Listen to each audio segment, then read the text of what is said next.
Holiday shopping is easier at Ames.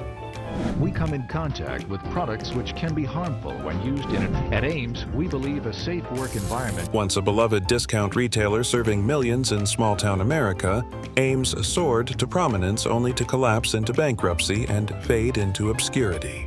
At its peak, it operated hundreds of stores and was a lifeline for working-class families seeking affordable goods. But cracks were already beginning to show. Was it simply bad luck, fierce competition, or were there deeper flaws hidden beneath its rapid growth? Join us as we unravel the details of what really happened to Ames. Ames History. Ames Department Stores began its journey in 1958, founded by Massachusetts entrepreneurs Milton and Herbert Gilman. Their vision was rooted in a deceptively simple idea: bring affordable, essential goods to communities that were largely ignored by big city retail giants.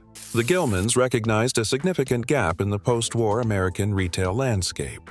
Rural and suburban areas lacked access to department stores that catered to middle and lower-income families. Rather than chase prestige or urban foot traffic, Ames set its sights on smaller towns where consumer demand was steady but unmet. From the outset, Ames positioned itself as a no-frills discount department store.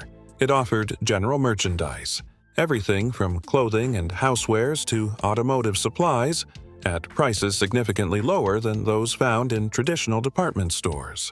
The store layout was functional, not flashy. Unlike competitors that emphasized upscale branding or extensive in-store experiences, Ames focused on efficiency and practicality. At Ames, we believe that customer service makes a difference. The way our associates treat our customers. This model allowed it to operate with minimal overhead, a strategy that became its core competitive advantage in the early decades. One of the most notable aspects of Ames's initial growth was its calculated decision to avoid direct confrontation with retail titans like Sears, J.C. Penney, and Kmart. These companies dominated major metropolitan areas and shopping malls, while Ames concentrated on underserved communities that lacked shopping options. By doing so, it not only sidestepped price wars but also earned the loyalty of customers who viewed Ames as a vital, dependable presence in their towns. These communities didn't just shop at Ames, they relied on it. This strategic placement in smaller markets also meant lower operating costs. Real estate was cheaper, wages were modest, and competition was limited. Ames capitalized on this environment by maintaining lean staffing models and streamlined inventory management. Every decision was made with cost consciousness in mind. Tragedy is that many of these accidents could have been avoided.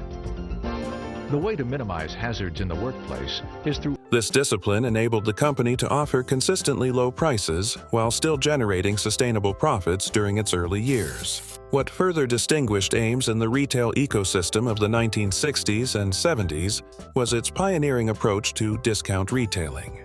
At a time when the concept was still nascent, Ames was already refining the model of big-box, general-purpose retailing at low cost. It predated many of the strategies that companies like Walmart would later perfect. While Ames lacked the nationwide scale of its future competitors, its early innovations in sourcing inexpensive goods, controlling costs, and optimizing rural logistics systems were cutting-edge for their time. By the late 1960s, Ames had begun to solidify its regional dominance in the northeastern and midwestern United States. It opened new stores across Connecticut, Vermont, Pennsylvania, and Ohio, carefully selecting locations where demand outpaced local supply. Is by being a well-informed, alert associate.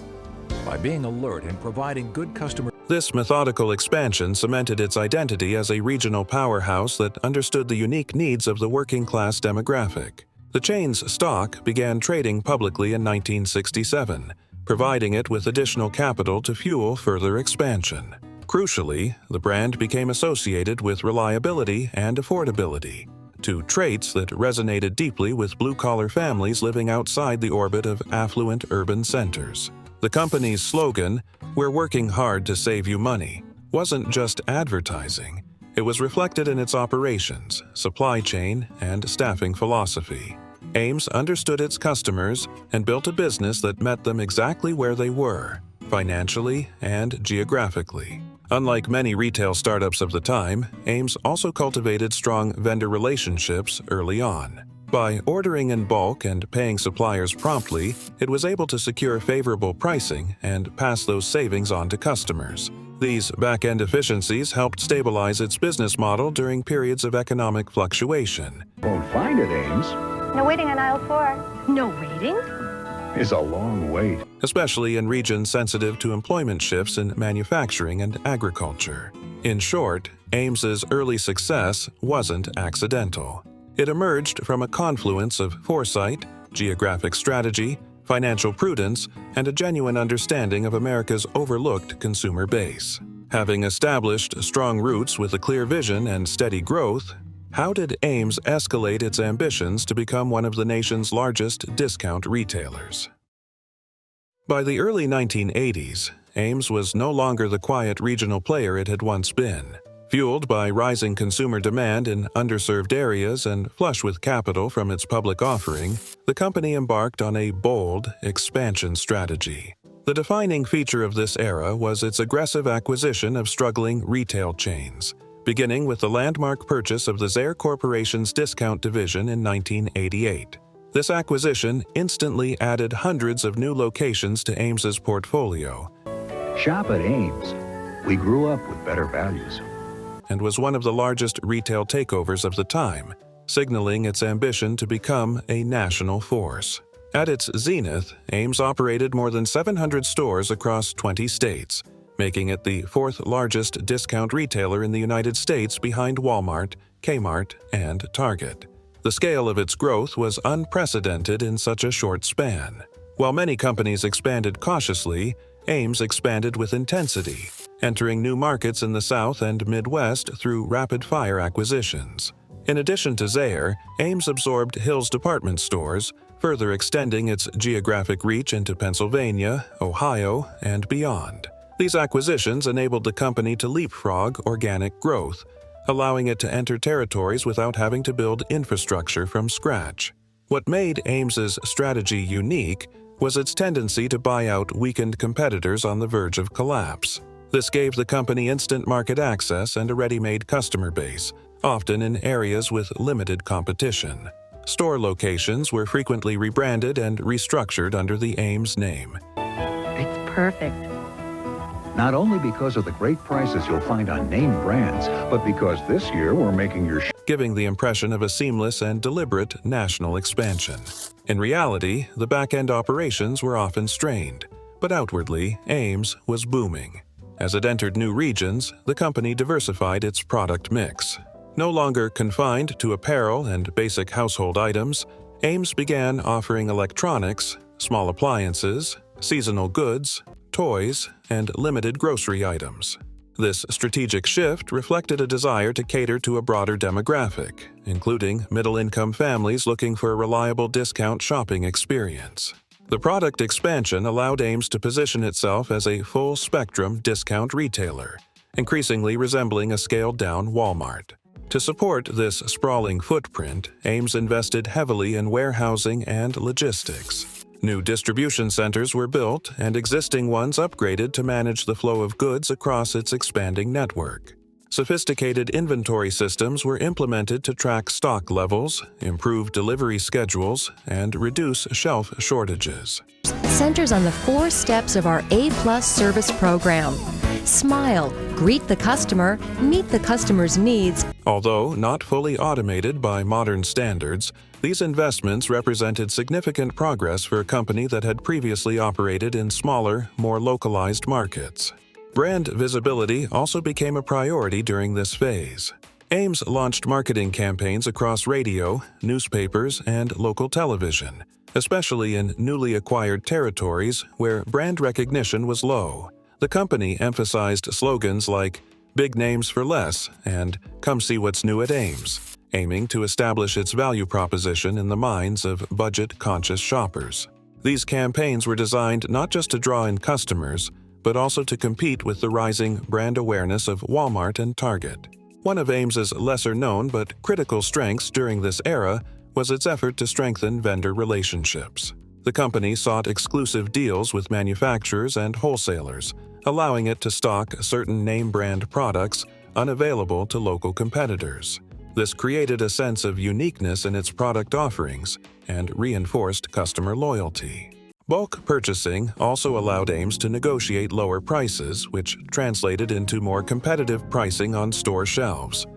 We believe significantly enhanced our customer service. The main goal of the system is to allow our associates. The underlying philosophy guiding this growth was the ambition to become a one-stop shop for everyday needs. Whether it was school clothes, home decor, toys, or kitchen essentials, Ames aimed to offer everything under one roof at prices working families could afford.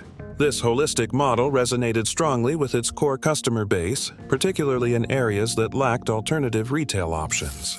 During this high-growth period, Ames transformed from a regional chain into a retail behemoth.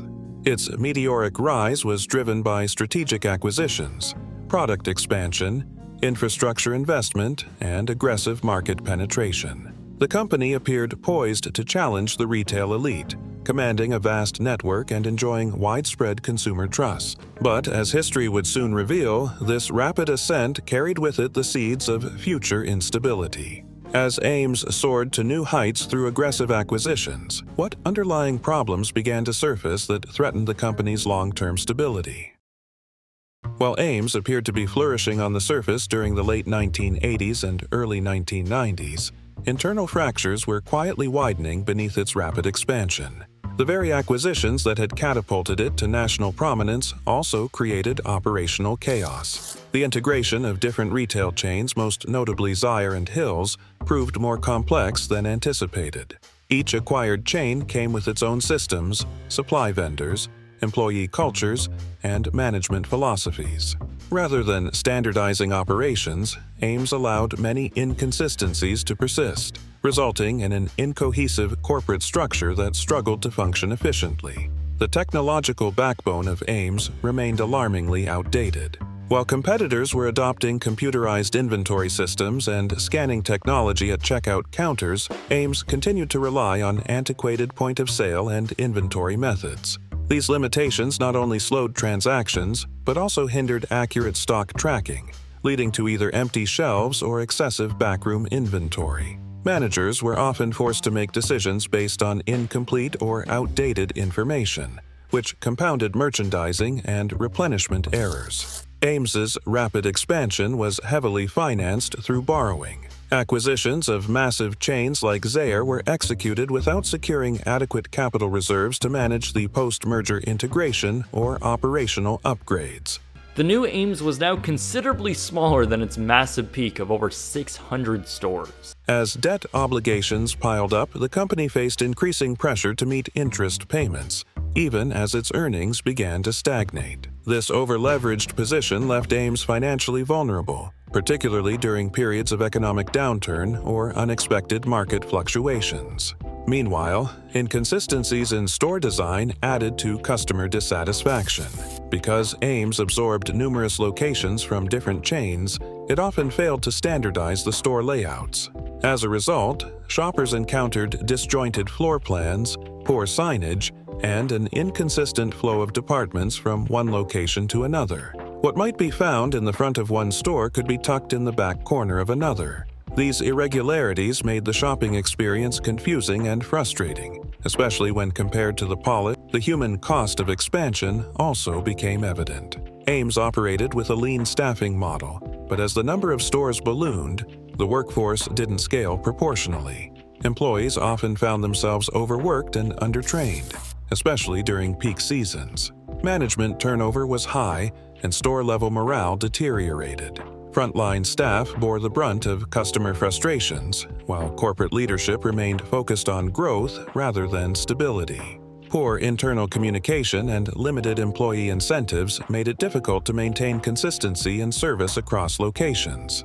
As operational stress increased, so did the deterioration in customer service. Long checkout lines, poorly stocked shelves, and unhelpful staff became more common. Shoppers who had once appreciated Ames's simplicity and value began turning to competitors that offered a more modern and pleasant retail experience. The quality of service, once a subtle strength, eroded under the weight of mismanagement and overreach. Company, including their CEO. Ames actually began to show some really good recovery in its finances as they reported an actual profit. Supply chain inefficiencies became another significant pain point. Because the company lacked a unified logistics infrastructure, it struggled to coordinate product flow across its vast network. Some stores were plagued by constant stockouts of essential items, while others overflowed with unsellable goods. These inefficiencies drove up carrying costs and hurt profitability. Overstocked inventory tied up capital, and frequent markdowns further diluted margins. Ames also suffered from a weak and inconsistent marketing strategy. Unlike Target, which was successfully repositioning itself with a modern, design-forward image, Ames failed to cultivate a compelling brand identity. Its advertising was sporadic and often lacked the polish or emotional appeal needed to resonate with evolving consumer expectations. The lack of a unified brand message made it difficult for Ames to differentiate itself in a crowded marketplace. Leadership at the top struggled with vision and continuity. Executive decisions often contradicted previous strategies, leaving middle management in a constant state of flux.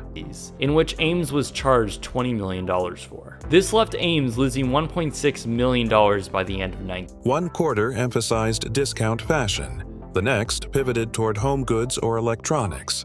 This inconsistency confused customers and diluted focus. Strategic planning gave way to reactive adjustments, driven more by short-term numbers than long-term goals. Crucially, Ames neglected to adopt modern retail analytics and forecasting tools. As competitors leveraged data to refine their merchandise mix, plan promotions, and predict customer trends, Ames was stuck making decisions based on outdated metrics and instincts. This lack of innovation left the company blind to shifts in consumer behavior. With internal struggles mounting and warning signs evident, how did external forces and fierce market competition accelerate Ames's decline?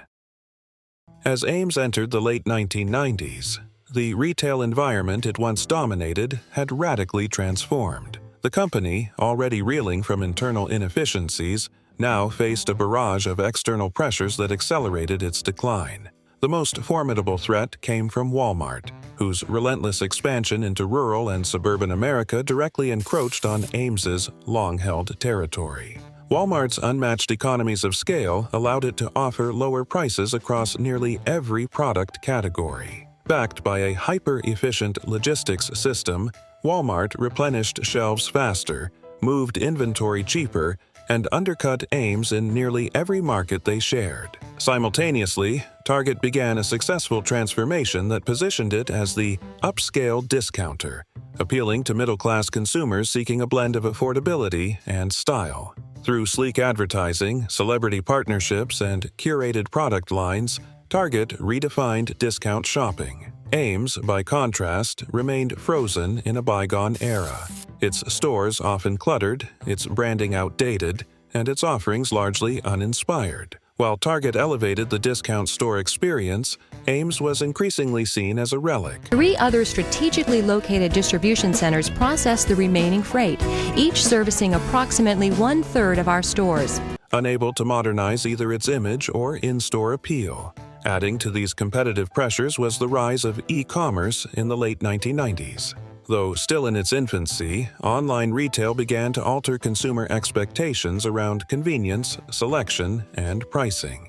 Amazon, initially a bookseller, was beginning its pivot into general merchandise. Consumers, particularly in tech-savvy regions, began to explore online options for shopping, bypassing traditional stores altogether. Ames, deeply rooted in brick-and-mortar operations, made no significant moves to explore or integrate online retail into its business model. This failure to anticipate the digital shift widened the gap between Ames and more adaptive competitors. Economic turbulence further complicated Ames's situation. The early 1990s recession had already strained consumer wallets, especially in the working-class communities that made up Ames's core customer base. Recovery was slow in these regions, and discretionary spending remained tight. Then, just as Ames began stabilizing in the late 1990s, the dot-com bubble burst, followed by a recession in the early 2000s. The squeeze on consumer spending meant that shoppers gravitated towards stores offering the best value and experience. The company began a major overhaul to all their properties. Ames began to add departments to their stores to organize their products more. Ames, already losing ground, couldn't match the pricing power of Walmart or the brand appeal of Target. Consumer trust, once central to Ames's success, quickly crumbled. Shoppers faced long lines, disorganized aisles, empty shelves, and poor service conditions that drove even loyal customers away. This loss of confidence showed in declining foot traffic and falling sales. At the same time, real estate pressures mounted. Many stores from Ames's rapid expansion never turned a profit, yet operating costs kept rising. Closing underperforming locations was meant to cut costs, but instead it shrank Ames's presence and visibility, hastening its fall from relevance. The public narrative around Ames began to shift dramatically. Media outlets started reporting on missed earnings targets, employee layoffs, and store closures. Headlines questioned the company's future viability, and this negative coverage further damaged its reputation among consumers and investors. Public perception, once a minor concern, became a critical threat as trust and confidence eroded. Perhaps most damaging was the breakdown in relationships with vendors and suppliers. Rumors of insolvency and delayed payments prompted many suppliers to demand cash on delivery or to stop shipments altogether. Without consistent inventory, Ames could not stock shelves properly. 3,000 distribution associates ensure that over 60 million cartons of merchandise are shipped on time to the right locations throughout the year, worsening the already fragile in-store experience. The vicious cycle of declining sales, shrinking inventory, and negative public sentiment made recovery increasingly unlikely. In essence, Ames faced a perfect storm of external forces: cutthroat competition, economic instability, changing consumer habits, rising costs, and eroding public trust. The company, once a trailblazer in discount retailing, found itself ill-equipped to adapt, react, or innovate. The fall had begun, not with a single collapse, but with a steady, visible unraveling under the weight of a transformed retail world. As the retail storm battered Ames relentlessly, what ultimately led to its collapse, and what lessons did the company's demise leave behind? Ames's dramatic fall from grace was marked by two significant Chapter 11 bankruptcy filings, in 1990 and again in 2001, each underscoring the company's ongoing struggle to navigate an increasingly hostile retail landscape. The 1990 bankruptcy was an early warning signal that Ames's aggressive expansion and mounting debt were unsustainable. Despite attempts to restructure and streamline operations, the company never fully regained its footing. The second bankruptcy filing in 2001 proved fatal. By then, the competitive pressures from Walmart, Target, and emerging online retailers had intensified, and Ames's internal inefficiencies were impossible to overcome.